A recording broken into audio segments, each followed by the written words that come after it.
At a campaign stop for Doug Ford in Ontario, clad in a hockey jersey, Nova Scotia Premier Tim Houston announced he'll table legislation which would remove all trade barriers, allowing any Canadian-made goods to be sold here in Nova Scotia.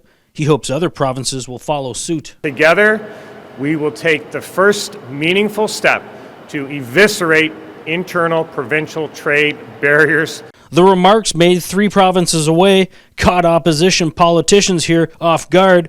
They didn't know Houston was making a trade pledge, nor that he was campaigning with Ford.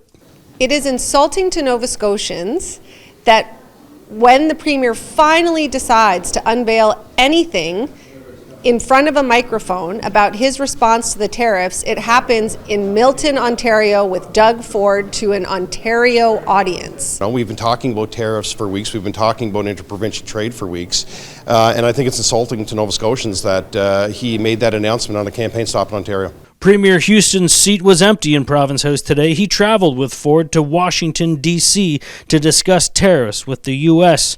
In his place, Finance Minister John Lohr defended Houston's actions. The history of our continent is north-south trade. We have to focus on east-west trade with ourselves. Even if every Nova Scotian just spends a little bit more money on Canadian-made products, it will make a massive difference to our own economy. Lohr said the Premier is working hard for Nova Scotia and Canada to reduce interprovincial trade barriers, often harder to navigate than U.S. trade rules due to unnecessary red tape. And what has crept up over the past 100 years is regulations and rules that impact all kinds of things like trucking, safety rules, registration rules.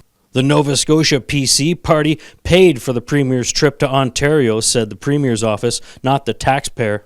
Houston will return next week to table his interprovincial trade bill.